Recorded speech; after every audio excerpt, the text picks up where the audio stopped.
fact, the one thing that my mother in particular did so well was to really honor the uniqueness in each one of us. We were not cloned to, you know, look a certain way, be a certain way. In fact, you know, I mentioned to you, I wasn't allowed to, you know, use a coloring book, so I blame her for not being capable of getting a real job.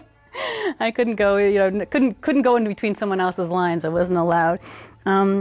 So that, I think, was really central, was allowing a person to first develop a good grounded sense of identity, because it's really essential in a way. It's also what needs to tear down at some point too, but unless you have it and it's firmly established and you're confident within it, then you can't really go the next step, which is to relinquish and surrender it to the higher essence. That has to be there first. And of course I didn't know this until my 40s sometime, I guess. So that stands out for me. And I guess the other that stands out for me is I have always had just an intuitive love of nature in a small way. Like you know, I'd be outside for hours as a child making little altars out of sticks and stones, and I didn't know they were altars. I didn't call them altars. I didn't know that I was doing ceremony or ritual. Those words didn't mean anything to me, but I would make something that was artistic out of what nature, God, essence provided or source provided, and leave it as just as a thank you. And that has really become probably the primary foundation of my work is the arts, the soul arts, as I call it, and the grounding that intention takes and uses. It becomes like an alchemy. It becomes an alchemy for transformation, because you're responding to your life. You're showing appreciation for something much larger out in nature, and in so doing, your whole being is open to that source, and you become that source. It's like a unification. I guess those two things stand out for me.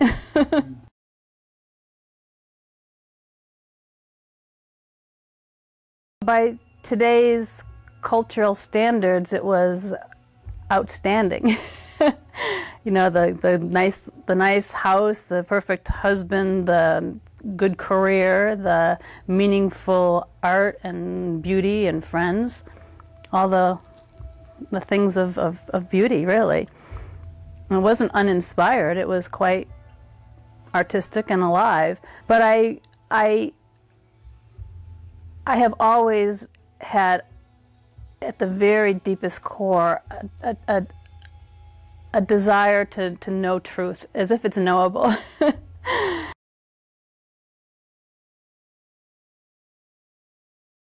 I want to talk about surrender a little bit, because people, you're right, people misunderstand that word and they see it as a giving up or a giving over to something, somebody else, other than what it really means. And the whole journey of awakening to your essence is one of surrender, because, as we talked about a moment ago, the ego identified Rhonda had to stop trying to know in the way that we're taught to know in our linear mind, and learn, and in order to attune yourself to that more subtle language. I call it the musical language of life, or the musical language of love, but to actually even, it's a different language, and to hear that language, you know, Eckhart Tolle talks about it, Adyashanti, everyone has talked about it in different ways, but to hear that music, which is our primordial self, really requires a surrendering of the need to know in a certain way, as you know. So that is a surrender, and to me that is, I have discovered that is the most profound act of courage one can take. It takes everything in you to actually sustain the paradox of not knowing, and against societal's, you know, cultural standards, to walk in a path that doesn't try to get more, you know, bigger job, more notoriety, more, you know, visibility, more this, more that, and instead to step into the horror of not knowing, even if you're sane about the question, so that something more true can be realized, because it's not like it has to seep in, it's already there, but so that you can get out of the way and it can be realized, and there it is.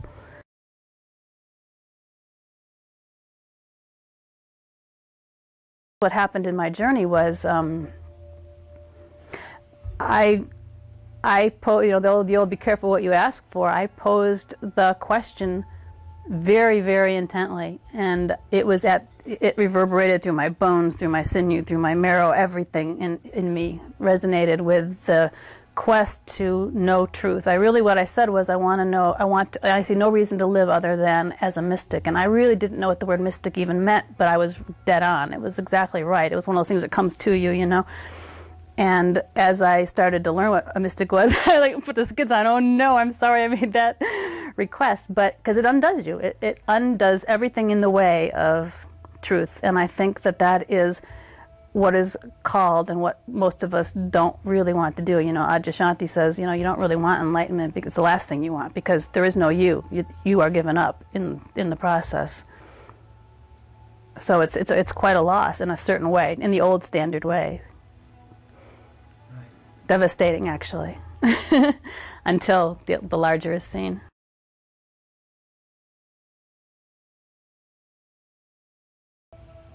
I don't know how common this is. I suspect it's common to some extent for most people. I know for me, my body has always, maybe because I've been so good at blocking in a certain way, it always comes out through the physical somehow. Anything that's repressed or denied or not quite accessed teaches me through my body. I'll get a cold or something. So I know I've watched it long enough to know that, at least in the case of myself, because I tend to be very intellectually oriented, the body has to come in and go, bam. What happened was I had turned my prayer or my invocation, my intent to know the deeper truth of life, into a poem and a song, and I was singing it as a way to, as kind of a reflective or contemplative way of evoking it. And lots of dreams were flying up, and a lot of just amazingly odd shamanic type experiences that I prefer to leave as the mystery, because that's the way they should be honored and respected, I believe. And out of the clear blue, amongst all of this, one night I was in bed at my family's cottage, and I just had one of those seeing times when the horror of the human condition, how greatly we want to love and be loved, and yet how severely we put everything in its way as a block, just stood out. And I saw the whole paradox of how sad it is, our longing and searching for love, which is really, you know, to know love, to be love, on any number of levels, and then all the ways we sabotage it. And I could see all the way back through humanity. I could see it like all the way back through the course of the human existence, and it was just startlingly, stunningly sad and beautiful. Such a quest, you know, such a longing. The lover and the beloved, really, in the Eastern terms. And shortly thereafter, very shortly thereafter, I trembled all night long in my bed. I could not stop shaking. It was just this seeing that wouldn't let me stop shaking. I was cold, and I think about 2 days later, still sort of stunned by that particular night, out of the clear blue, just this incredible vertigo came. In fact, I was working on a chair for a fundraiser that was a globe. It was the Earth, and people were sitting in the chair, and I had Chilton Pierce's book in there, The Crack in the Cosmic Egg, and so it was kind of an interesting contemplation, that I was contemplating the world and sitting inside of the world, and which is also your own world, your own universe. And right as I was doing that was the first wave that hit me with this incredible vertigo, and it lasted on and off. I think it was about 2 months, and sometimes it would just come out in the middle of the night, and it would be for maybe 48 hours solid. So I literally couldn't crawl to the bathroom. I couldn't move an eyelid without being so nauseous from the disequilibrium. So and then of course fear, because you figure, well, your brain's blowing up, I'm getting a tumor or whatever. And I did, go to the ER and bounced around through all of that, and nothing really. So I watched the antics, I call it, the antics of the survival, ego mind, ego being Ronda, coming up with every single possible thing to try to, control, manipulate, get a handle on what was happening, and all the parading of fear that went, that goes with that. So it was really like a prolonged meditation. It was just like getting to watch close up, because I couldn't move an eyelid or I was, throwing up again, to watch what the ego does, and to watch it's ceaseless, truly ceaseless. It doesn't stop. And I guess that finally taught me something. But yeah, it was quite brutal.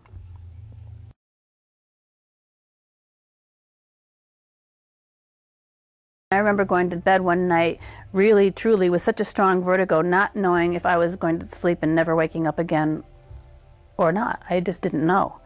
And I found a certain peace in that because there was a seer that was seeing it, and there was a rest in that. And all I know is the very sophisticated, clever, mental, probably can't use the word mental masturbation, but you know, that's what we get so caught up in going around trying to make ideologies, cosmologies, understandings, you know, this belief system, that belief system, this is right, this is wrong. I saw it so clearly that it just finally, it didn't end, because it doesn't end. We all want to keep grabbing belief. But I saw that that's what we want to do. There was another part seeing that, and that itself became the realization of the musical language of life, because it's beyond that, and it just is. And all of a sudden, it's like sinking into what you always have been. And it's almost like a realization after the fact. I mean, I think it's slow. I think people are always, anyone who's somewhat conscious is always evolving and awakening. It's not necessarily the Big Bang, which everyone's looking for. That's the mistake, you know, looking for the Big Bang and therefore missing it because it's got to, you know, be bigger than yours. It's freedom, for sure. Release and freedom.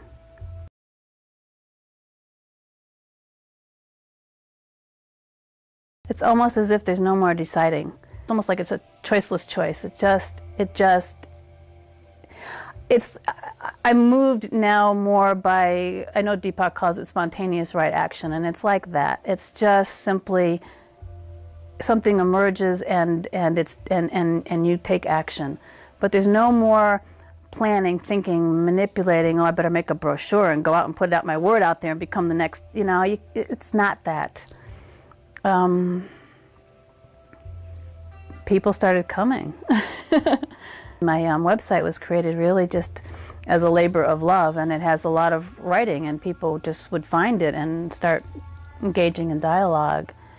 And then I discovered that it was sort of a synthesis of all. This is an interesting paradox in it all. People think there's this enlightenment and then you're there. Well, it's more in my experience, it's much more subtle than that, and much more real than that, much more ordinary than that. The mind doesn't ever stop its antics. The ego doesn't ever totally. We're in a human form. It can't. There's survival mechanisms and things, you know. What happened is I discovered that all of the gifts that I thought had, you know, were surrendered and given up to the one that, you know, I'm speaking now in the old way. We're gone, and that's the fear, you know, you're losing. What I discovered was that your uniqueness, your spectrum of consciousness, as Ken Wilber puts it, becomes your genius. It becomes, everything comes back and is reclaimed in this larger whole. So the work with people is that I just simply discovered that my gift through this is I can see another person's genius. I can see their unique spectrum. The intuitive, psychic, you could call it, but I don't like that word because people get too superstitious around it and they want to, you know, get a reading from you when it's not that. But I can see the person's unique spectrum of consciousness. I can see their genius. It's right there alive. It's usually in the wound. It's usually in the struggle. And because I walked so consciously through my own journey, and it's been a lifetime when it wasn't just the vertigo, that was just kind of like, you know, the apex. I have a gift, for whatever reason, of being just a light to show it on the trail so that that person can see it for themselves. They have to see it for themselves. They have to feel it for themselves. They have to know it for themselves. Nothing is taken from me. Nothing is gotten from me. I'm simply that which shines a light on you. And then it's all seen and it's all known. And as soon as that's done, it's a seed. You know, that's alchemy. It's a seed and everything unfolds from there. It doesn't even matter what act you take. As long as it's a conscious honoring of what's seen, it has to unfold. It has to evolve. It has to start to weave your unfoldment. It's beautiful.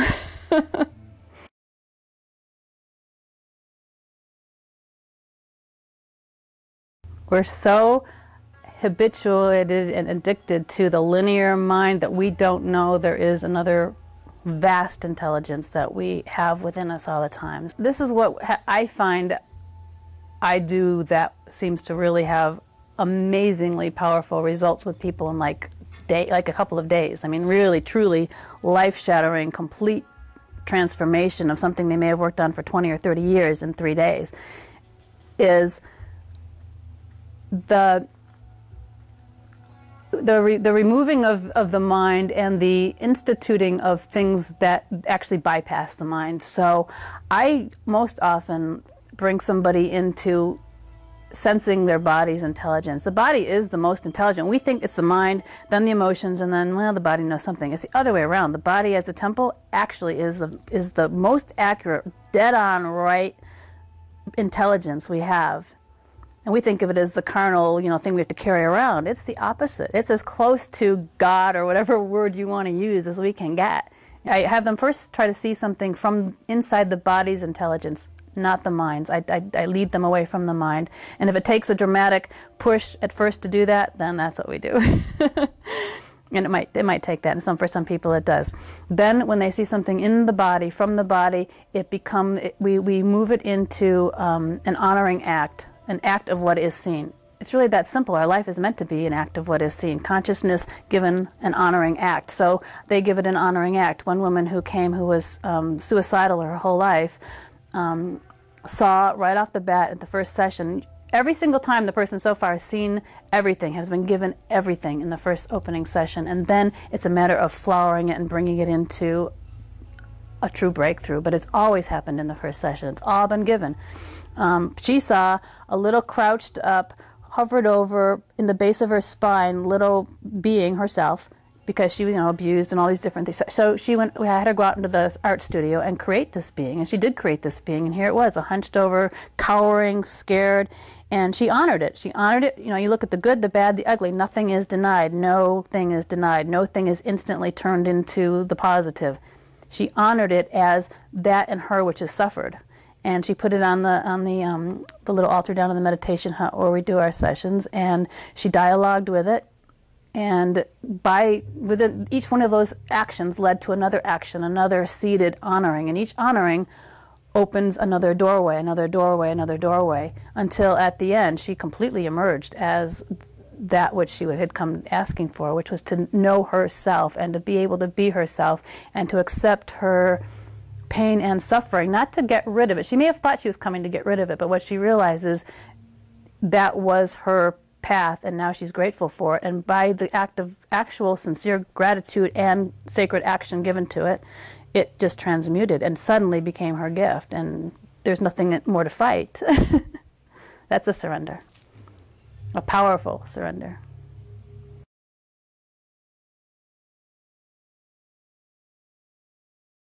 Not in an indulging way, not in the traditional psychotherapy way.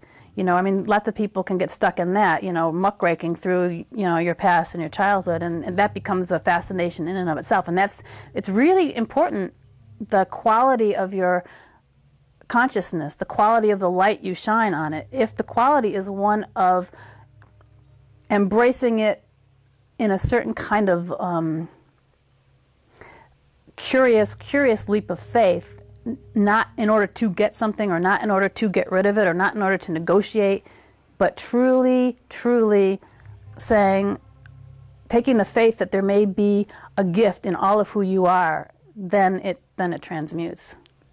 But the type of light of consciousness you put on any of that is critical.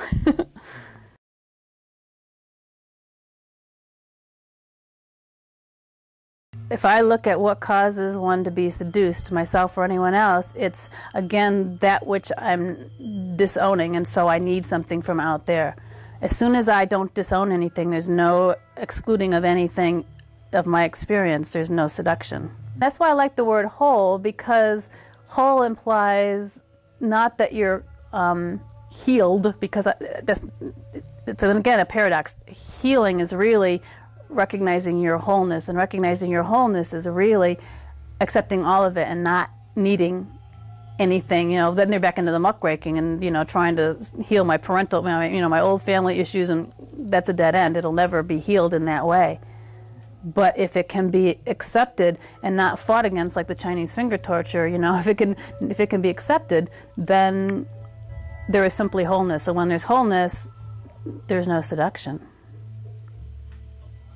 And I think, you know, also the tie-in with nature comes up when you ask that question too, because when you're out in nature or surrounded by natural beauty, it's very hard to look at what culture or our society esteems as important and not see it as extremely surreal and bizarre.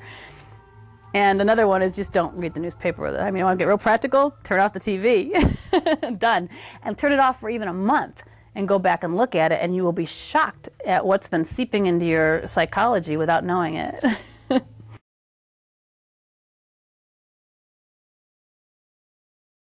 The vibrational quality of nature, the reason I think it's so essential is that that is what attunes us to that more subtle listening. And it really boils down to listening. But we don't know how to listen. We know this kind of listening, the TV's on, but that's a cerebral, flat, linear form of listening. It's not the kind of listening. Nature shows you this like organic, rounded depth of, you know, sort of mysterious, many layers of listening, where naturally our cells are attuned to it still, because we're, you know, from the animal, and we've come up through it, so we resonate with it like a tuning fork. So there's so many more levels of resonance, and so we're actually reattuning ourselves like a tuning fork to a kind of intelligence that you cannot get from a TV, no matter how beautiful what's being played on there, because it doesn't have that resonance for our bodies to remember, to hear. Listening is just, it's really all an opening to the pools of listening, the deep pools of listening.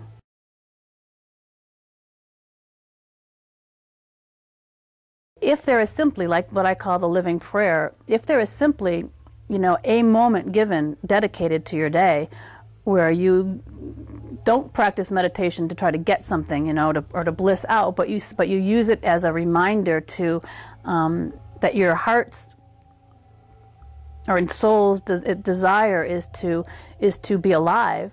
I mean, doesn't it boil down to what is alive? What does it mean to really be alive? Do I dare be really alive? That's where the question started with me. What does it mean to be alive? And then, do I dare? Do I have the courage? Because that means, you know, really being conscious.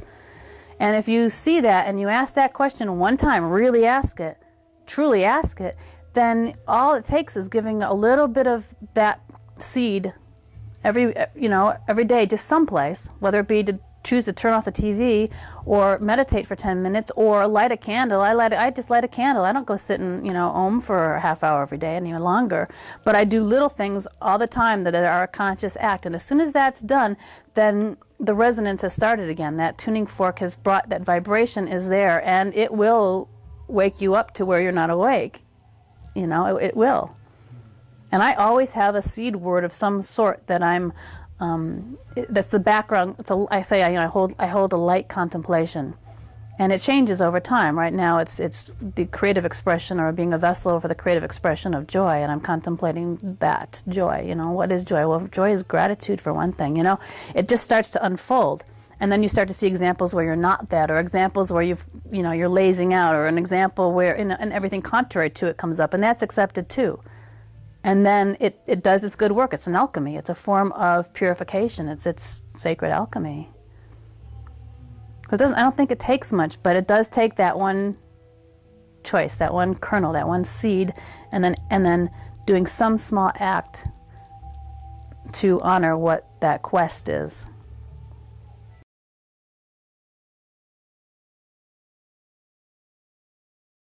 I always look at individual behavior bounced against social behavior and vice versa, because they both demonstrate the same thing. They show you human nature and the predisposition very clearly. And, you know, yeah, look what it takes for an individual to change. It's most often a crisis, something disturbing, something uncomfortable, something isn't working any longer. And then we finally, okay, I'll change my diet, I'm ready to die, you know.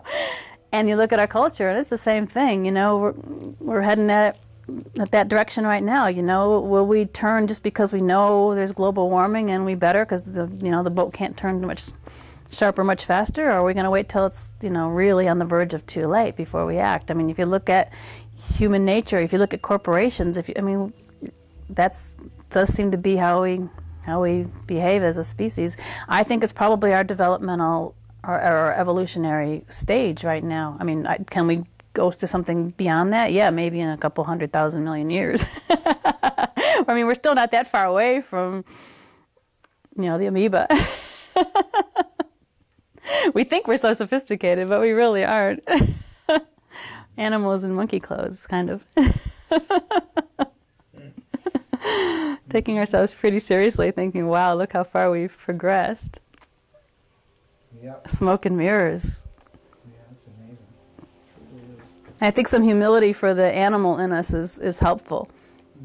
And I think some acceptance of it and some graciousness toward it, because it is an awfully challenging, you know, great cosmic joke. I think sometimes almost a perverse cosmic joke that we have this sort of spiritual yearning, longing sense of reuniting. It's very strong on the one hand, and this physical body working to just control, maintain homeostasis, stay solid, don't change, keep it, you know. I mean, they're two impossible things. It's a terrible setup. So it's no wonder we fight against our own destructiveness.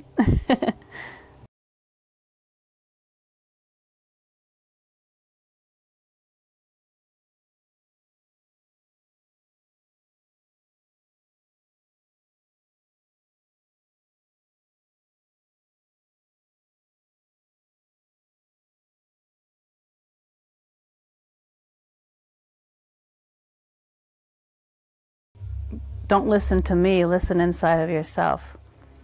And find where you know fear.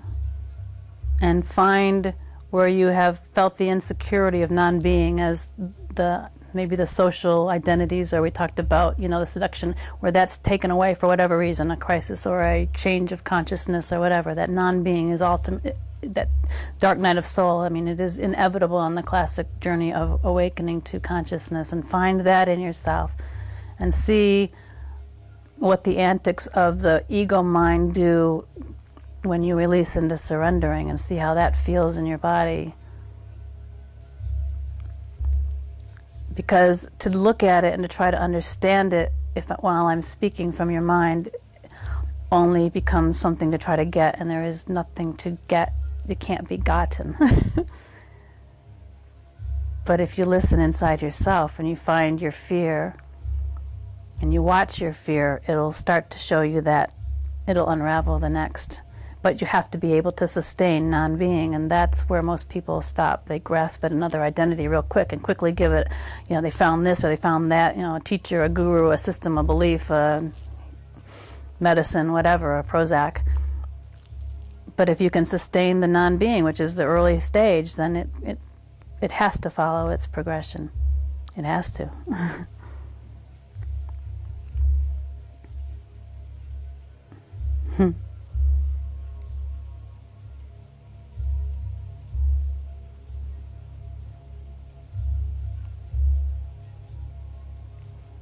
To me, the key is to stop listening outside to try to get it. To do anything to stop or to see. Let's say you can't, because you can't stop, but to see that the mind's needing to have it is not it.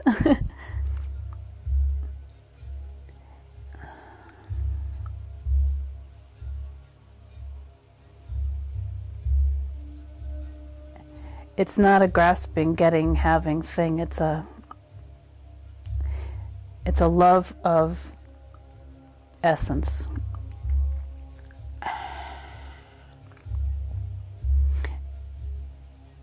And that one has to be grounded in what really matters. You know, if you just simply ask the question, what really matters at the very deepest core of myself, you know, what is my life at the very rock bottom consecrated to?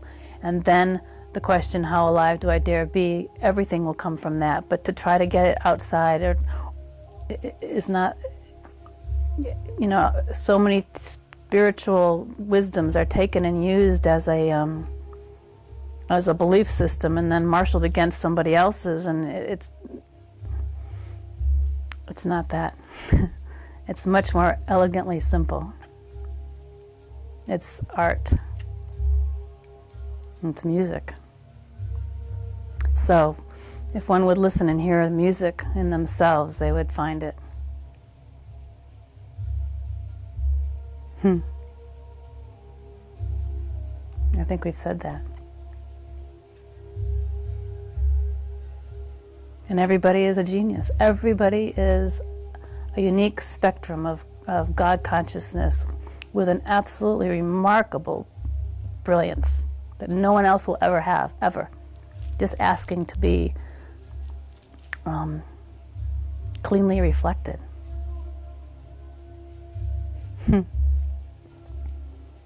And daring to be alive to do it. That's what it takes.